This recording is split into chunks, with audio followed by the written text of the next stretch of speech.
प्यारे दर्शकों को कविता का प्यार भरा नमस्कार। दोस्तों, आज फिर हम हाजिर हैं आपके मनपसंद कलाकार के साथ। बहुत ही कम और खुशनसीब कलाकार ऐसे होते हैं जिन्हें एक साथ कई टैलेंट गॉड गिफ्ट में मिलते हैं, और उन्हीं कम खुशनसीबों में से एक हैं जाने माने सिंगर कंपोजर अल्ताफ राजा। तो चलिए फिर देर किस बात की, आइए उनसे मिलते हैं और जानते हैं उनके बारे में कुछ और। अल्ताफ जी, सबसे पहले तो हमारे इस कार्यक्रम में आपका बहुत बहुत स्वागत है। शुक्रिया। अल्ताफ जी, आपके सारे फैंस आपको अल्ताफ राजा के नाम से जानते हैं, तो वैसे हकीकत में आपका पूरा नाम क्या है? मेरा पूरा नाम है अल्ताफ़ इब्राहिम मुल्ला। हमारा सरनेम मुल्ला है। मेरे डैडी का नाम इब्राहिम इकबाल।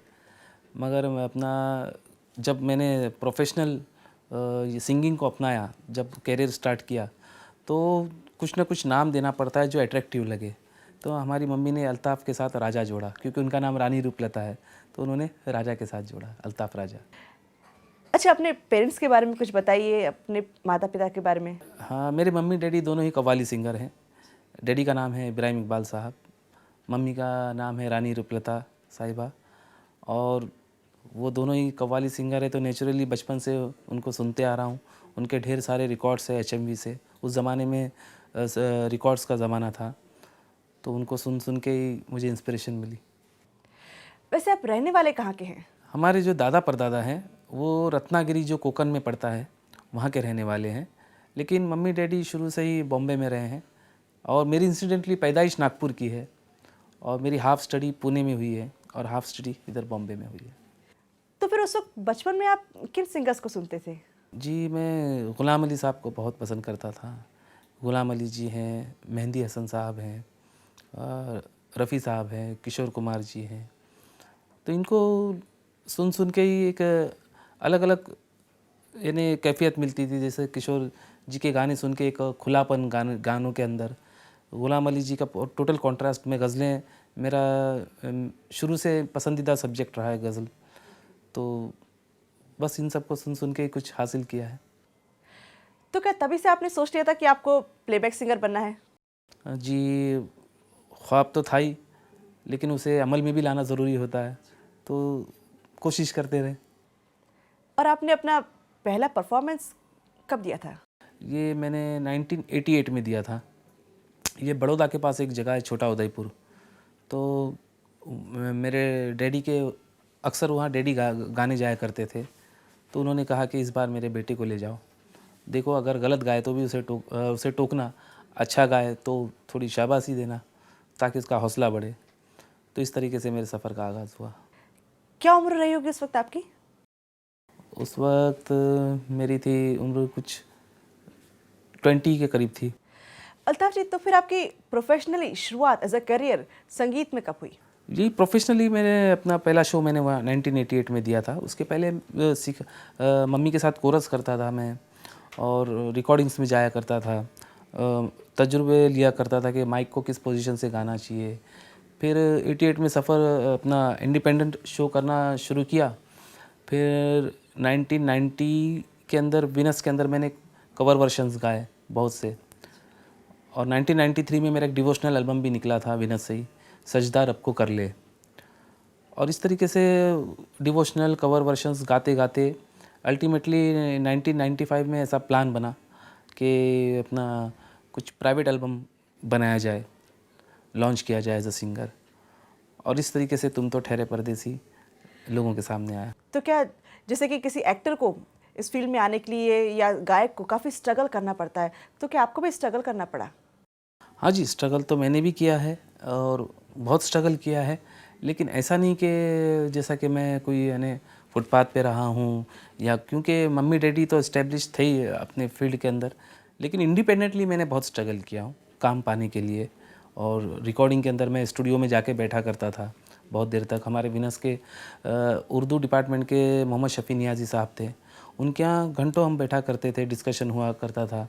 और मेरी वॉइस की टेस्ट भी ली गई। पहली बार वॉइस मेरे अपना रिजेक्ट की गई, एक ट्रैक पे गाकर मैं दिया था, 1991 की बात है। उसके बाद मैंने बहुत से लोगों के क्यू सॉन्ग्स गाए मैंने, और 1993 में इस तरीके से मुझे एक डिवोशनल एल्बम का मौका मिला। तो फिर वो कौन सा एल्बम या गाना आपका रहा जिससे आपको लगा कि हाँ, अब मेरा करियर जो है वो बिल्कुल सही दिशा में जा रहा है? जी, वो तो डेफिनेटली तुम तो ठहरे परदेसी जो 1996 में आई। और उ- उसके पहले मैं एक बात बता दूं कि 1993 मेरे लिए टर्निंग पॉइंट रहा। उस ईयर में मेरा फर्स्ट डिवोशनल एल्बम भी रिलीज़ हुआ था। और उसी ईयर अपना जी टीवी पर मैंने तुम तो ठहरे परदेसी गाया था मैंने लाइव। तो लोगों में उसी वक्त लोगों में यानी यानी पहचान थोड़ी बहुत बन गई थी। मैं जो भी प्रोग्राम्स में जाता था तो इसकी फरमाइश होती थी। और इस तरीके से फिर 1996 में वो सॉन्ग्स हमने हमने रिकॉर्ड किया तो उसको अच्छे तरीके से संवार के साज और उससे अपना नए नए इंस्ट्रूमेंट के साथ संवार के लोगों के सामने पेश किया। तो आपके सामने ही है हिस्ट्री। अच्छा, इसके बाद तो आपको काफ़ी फ़िल्मों भी ऑफ़र्स मिले और आपको फ़िल्मों में काम करने का मौका भी मिला गाने के ज़रिए। तो ये एंट्री कैसे हुई? फिल्मों का भी क्रेडिट मैं दूंगा तुम तो ठहरे परदेसी को। उसकी सफलता को देखकर एक दिन मुझे राजीव बब्बर जी का फ़ोन आया कि मैं एक शपथ फिल्म बना रहा हूँ और उसमें तुम्हें गाना भी है और तुम्हें एक्ट भी करना है। और इस तरीके से फिर हमारी सीटिंग हुई आनंद मिलिंद जी के साथ। और समीर साहब ने उसे लिखा था, इश्क और प्यार का मज़ा लीजिए, थोड़ा इंतज़ार का मज़ा लीजिए। वो गाना रिकॉर्ड हुआ। उसमें मैं भी था, मेरे साथ सोनू निगम जी भी थे। और फिर ऊटी में हम गए और उसमें मिथुन चक्रवर्ती साहब, जेकी श्रॉफ जी, उनके साथ सब हम डांसर्स जितने भी थे, इस तरीके से पिक्चराइज हुआ गाना। आपको कव्वाली किंग भी कहा जाता है, जैसे कि आपने एक नया ट्रेंड सेट किया था। तो इसके बारे में हमें कुछ बताइए। जी, अब तक के तो मेरे वैसे 11 एल्बम्स रिलीज़ हो चुके हैं। 3 फिल्मों में संगीत दिया है मैंने। और सभी में मैंने तुम तो ठहरे परदेसी के बाद मैंने कोशिश की कि कुछ हट कर ये लोगों को दूं। एक जैसा अगर मैं दूंगा तो मोनोटोनस हो जाएगा, एक मेडियोक्रिटी आ जाती है। तो एक तो दिल के टुकड़े हज़ार एल्बम मेरा आया था, दिल के टुकड़े हज़ार हुए। उसका पहले तो कभी कभी गम था, बहुत उसे यानी लोगों ने सराहा। एक ताज़ा हवा लेते हैं, हम वो दीवाने हैं जो ताज़ा हवा लेते हैं, खिड़कियाँ खोल के मौसम का मज़ा लेते हैं, इसे भी लोगों ने खूब पसंद किया। फिर दिल का हाल सुने दिल वाला, एक दर्द सभी को होता है, आज की रात न जा परदेसी, दो दिल हारे। और अभी रिसेंटली मेरा हरजाई का गाना जो है, ये आंखें नशीली ये पलकें गुलाबी, इन्हें देखकर हम हुए हैं शराबी, लोग काफ़ी पसंद कर रहे हैं। आपने इतने सारे गाने गाए हैं, उसमें से कुछ हमारे दर्शकों के लिए गुनगुना दीजिए। हाँ जी, अभी अभी लेटेस्ट मेरा एल्बम जो आया है हरजाई, जिसका वीडियो बना है उसमें प्रीति झिंगियानी जी भी है मेरे साथ। और मैं उनके हुस्न की तारीफ़ करते हुए बताया गया है वीडियो के अंदर, वो गीत सुनाता हूँ। मैं खाने में सब जाम के लब चूम रहे हैं, हम आपकी आँखों से पी के झूम रहे हैं।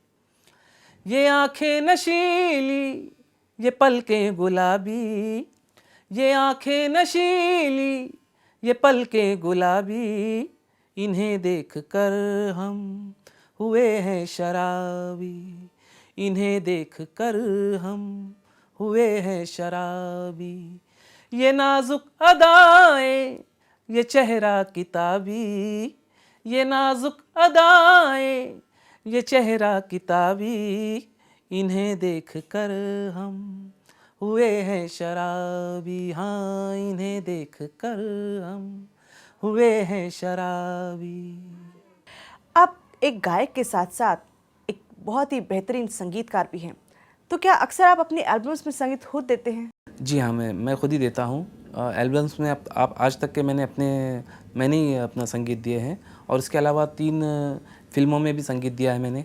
एक आई थी मार्केट फ़िल्म जिसमें मनीषा कोइराला जी थी। एक आई थी दुकान फ़िल्म जो इकबाल दुरानी साहब की थी, उसमें रंबा हीरोइन थी, विकास कलंतरी थे। और एक भोजपुरी फ़िल्म थी माई का बिटवा। ये तीनों फिल्में विनस के थ्रू बनी और उन्होंने मुझे ब्रेक दिया था एज ए म्यूजिक डायरेक्टर। गाना याद होता है? जी, एक अपना मार्केट फ़िल्म का जो गाना बहुत मकबूल हुआ था, ये कुमार सानू जी और अलका याग्निक जी ने उसे गाए थे।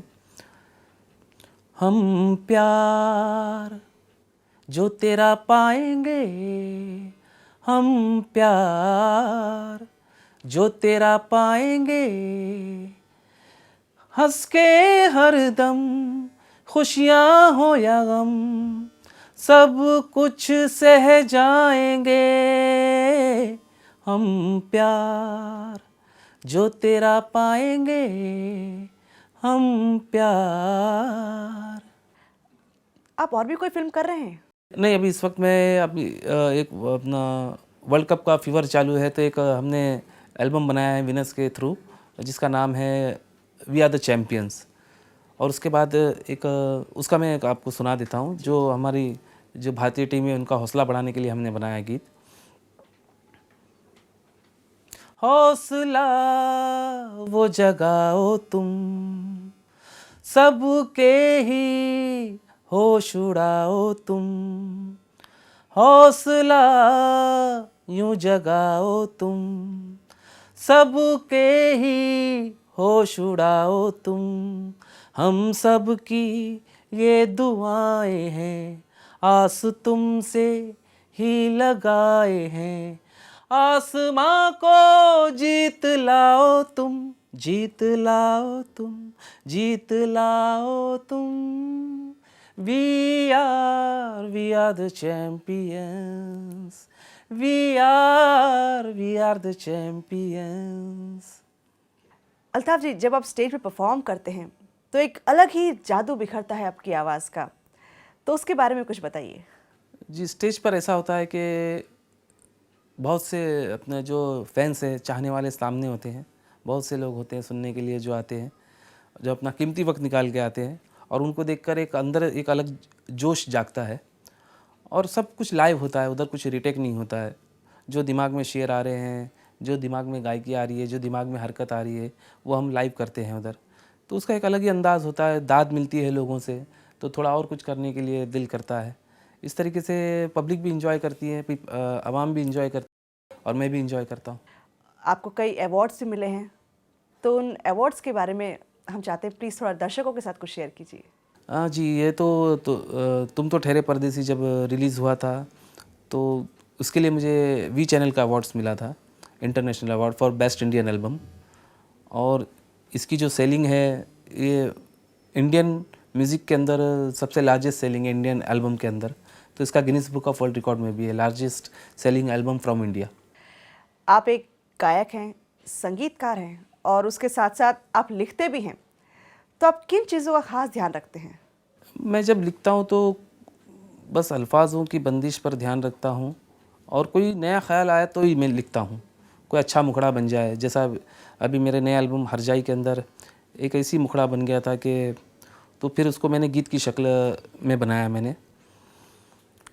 पिछले बरस ये डर था कहीं तू जुदा न हो, पिछले बरस ये डर था कहीं तू जुदा न हो, अब के बरस दुआ है तेरा सामना न हो, सामना न हो, गुजरे जिधर से तू वो मेरा रास्ता न हो, अब के बरस दुआ है तेरा सामना न हो, सामना ना हो। तो इस तरीके से कुछ भी नया ख्याल आता है तो मैं कोशिश करता हूँ कि पहले मेरे दिमाग में ख्याल आए, फिर उसके ऊपर मैं धुन बनाने की कोशिश करूँ। जैसा कि पुराने संगीतकार मदन मोहन जी थे, ख़याम साहब थे, ख़याम साहब जो हैं उनकी कोशिश रहती है कि पहले उनके पास स्क्रिप्ट रहती है, जिस तरह फिल्म जो बनाने वाले होते हैं उनके पास स्क्रिप्ट रहती है, फिर वो लोग फिल्म बनाते हैं। तो मेरी कोशिश रहती है कि कोई अगर अच्छा थॉट हो तो उसके ऊपर मैं धुन बनाऊँ। और मेरे पसंदीदा शायर हैं अहमद फराज, कतील शिफाई, डॉक्टर बशीर बद्र, परवीन शाकिर, फैज़ अहमद फैज़, अमजद इस्लाम अमजद, और राहत इंदौरी। और मैं समझता हूँ कि अभी लिस्ट बढ़ती जाएगी, इतने शायर हैं, सबका मैं अपने इन सब के किताबें मेरे पास हैं। मैं फुर्सत के वक्त में पढ़ते रहता हूँ, कुछ ना कुछ हासिल करता हूँ, कुछ ना कुछ मेरी याददाश्त के अंदर इजाफा करते रहता हूँ। जैसे अभी आपने गीत लिखने के बारे में ख्यालों का जिक्र किया, तो आपका कोई हसीन ख्वाब या ख्याल हो तो बताइए हमें। जी, हसीन ख्याल या ख्वाब को लफ्ज़ों में बयान नहीं किया जा सकता। वो एक इमेजिनेशन रहती है, अपना दिमाग में एक फैंटेसी रहती है। हर आदमी एक फैंटेसी में रहता है, जहाँ तक मेरा मानना है। और वो जिस दिन लफ्ज़ों में आ जाएगी आ जाएगी तो वो भी मैं आपको बता दूंगा कि क्या ख्याल मेरे जहन में है। अल्ताफ़ जी, आज आपका करियर जिस मुकाम पर है, तो क्या आप अपनी सफलता से पूरी तरह संतुष्ट हैं? जी नहीं, देखिए मैं तो अभी भी ऐसे यूँ समझता हूँ कि मैंने अभी कुछ नहीं सीखा है। डेली कुछ ना कुछ प्रैक्टिस करते रहता हूँ, कुछ ना कुछ सीखने की कोशिश करता हूँ। जो फ़नकार होते हैं वो कभी भी अपने काम से संतुष्ट नहीं होते। वो जिस दिन कोई फ़नकार संतुष्ट हो जाएगा तो वो उसकी मौत हो जाती है। वो ये यूँ समझ लीजिए कि ये एक सागर है और एक बूंद जो हमारे हाथ में आती है और फिर निकल जाती है। ये फ़न ऐसा है जो संगीत का फ़न है। तो हमारी कोशिश रहती है कि रोज़ कुछ ना कुछ सीखते रहें और जो जैसे हम मैच्योर होते जाएं तो पब्लिक के सामने हम कुछ दें। चलिए, अगर मैं ये पूछूं कि आज से 10 साल बाद आप अपने आप को कहाँ देखते हैं या फिर कहाँ देखना चाहेंगे? जी, मैं तो यहीं कैमरे के सामने दिखना चाहूँगा, आमने-सामने में। खैर मज़ाक था। लेकिन कल हो ना हो, कल पता नहीं, लेकिन कोशिश है कि एक अच्छे यानी फ़नकार के साथ अच्छा इंसान भी कहलाऊँ, ये मेरी कोशिश है। अल्ताफ़ जी, आप खुद एक संगीतकार हैं, तो ऐसी कोई धुन या आपकी या किसी और की जो आपको बेहद पसंद है और आप उसे अक्सर या अकेले में गुनगुनाते हैं? जी, ये तो वैसे तो बहुत सी धुनें हैं, लेकिन एक एक धुन ऐसी है जो शंकर जयकिशन साहब की थी, जो सुन के ही मैं वो कंपोज़िशन सुन के ही मैं सोच लिया था कि मैं कंपोज़र बनूँगा। तो पहले मैंने कंपोज़र बनने का सोचा था, बाद में मैं गायक बना। वो थी रात और दिन के फ़िल्म थी और उसके अंदर लता जी और मन्ना डे साहब का गाना था। दिल की गिरह खोल दो, चुप न बैठो, कोई गीत गाओ। दिल की गिरह खोल दो, चुप न बैठो, कोई गीत गाओ। हाँ, महफिल में अब कौन है अजनबी, तुम मेरे साथ आओ। दिल की गिरह खोल दो, चुप न बैठो, कोई गीत गाओ। ये अक्सर मैं यानी एक वॉल्ट्स रिदम है जो वेस्टर्न रिदम है और ये गीत हमेशा मेरे दिल को छूते रहता है। उस वक्त तो ये आलम था कि मैं एक कैसेट में 10 बार ए साइड पे और बी साइड में यही गीत भरा के मैं सुना करता था। यानी ये गीत मेरे दिल के करीब, इतना करीब है। अच्छा, जैसे आपने काफ़ी मेहनत से आज इस मुकाम को हासिल किया है और आप में कई टैलेंट एक साथ हैं, गायकी, फिर आप संगीतकार हैं, उसके साथ-साथ आप गीतकार भी हैं। तो जो लोग आपको टेलीविज़न पे देख रहे हैं, जो आपके फ़ैन हैं, आपको अपना आइडल मानते हैं, तो उन्हें आप क्या संदेश देना चाहेंगे कि किस तरह से उन्हें आगे बढ़ना चाहिए? जी, देखिए सबसे पहले तो उन्हें सब अच्छे-अच्छे गीत सुनने होंगे, आज तक के जितने भी आए इंडियन हिस्ट्री के अंदर। तो उससे उनको अल्फाज़ों का भी इजाफ़ा मिलेगा, किस तरह से किस सिचुएशन पर गीत लिखे गए हैं, कैसी-कैसी सिचुएशन पर और वो उन गीतों में अल्फाज कैसे जोड़े गए हैं और संगीतकारों ने किस तरीके से धुन बनाई है। और फिर यानी अच्छे उस्तादों से तालीम लेकर ख़ुद की भी कुछ उपज होती है, ये गॉड गिफ्ट होती है फ़नकार के अंदर, जो अगर चाहे तो फिर वो उसके अंदर मशक्क़त करते करते करते ख़ुद उसके अंदर गुण आते जाते हैं। क्योंकि उसके सामने जितने भी गाने सुन चुका होता है तो हर तरह की सिचुएशन होती है उसके सामने कि भाई इसमें पंचम दाने इस तरीके से इस सिचुएशन पे होली पर इस तरीके से संगीत दिया है, लक्ष्मीकांत प्यारेलाल जी ने इस तरीके से दिया है, मदन मोहन जी ने इस तरीके से दिया है। और हर संगीतकार सपन जगमोहन से लेके सोनी कौमी से लेके सबको सुनना चाहिए। सचिन देव बर्मन जी हैं दो और अपना शंकर जयकिशन साहब हैं। तो ये इनको सुन के आपको एक संगीत का पूरा नॉलेज मिलेगा कि धुन किस तरीके से इंडियन बनाई जाती है। और इजाफे के लिए आपको देश विदेश के भी संगीत सुनना चाहिए, जैसे अरेबिक है, लैटिन है, स्पेनिश है। तो आपको एक कॉम्बिनेशन आपके दिमाग में बनता है, एक लूप बनता है आपके दिमाग में कि किस तरीके से हम साउंड को यूज़ करें। और मेहनत तो बहुत ज़रूरी है इसके अंदर और अपने लक्ष्य की तरफ ध्यान रखना चाहिए कि भाई हमें ये गोल हासिल करना है और ज़रूर कामयाबी मिलेगी। अल्ताफ़ जी, अपनी गायकी और संगीत के लिए आप आज कितना रियाज़ करते हैं? हाँ, मैं ज़रूर रियाज़ करता हूँ। रियाज़ के बगैर कोई भी गायक अधूरा होता है। फिर क्या होता है कि ऐन वक्त पे अगर कहीं कोई गाने जाए तो कुछ यानी उसे ऐसा लगेगा कि बस अभी मैं आ करूं या ना करूं। रियाज़ करने के बाद भी जब ये आलम होता है कि हम सोचते हैं कभी कभी माइक के सामने कि कैसा हम कोई हमसे अच्छा कोई क्लासिकल सुन लेते हम, तो कभी हम सोचते हैं अभी हम आ करें या ना करें। तो कोशिश रहती कि अपने गले को मेंटेन रखें, ताकि कभी भी आधी रात को रिकॉर्डिंग आ सकती है, दिन को रिकॉर्डिंग आ सकती है, प्रोग्राम आ सकता है, तो अपने आप को तैयार रखना चाहिए। अच्छा, ये देखा जा रहा है कि आजकल संगीत में सूफियाना अंदाज का कुछ झलक नज़र आती है, तो आपका इसके बारे में क्या कहना है?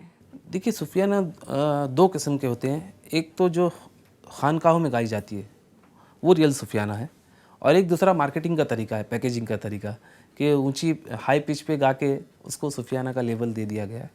तो जो रियल सूफियाना जो है वो आप किसी भी खानकाह पे जाएंगे, जैसे अजमेर शरीफ है या दिल्ली में हज़रत निज़ामुद्दीन औलिया है, तो वहाँ जो गाते हैं वो आपको रियल सूफियाना आपको कलाम सुनने को मिलेंगे, जो हज़रत अमीर खुसरो जी ने लिखे हुए हैं।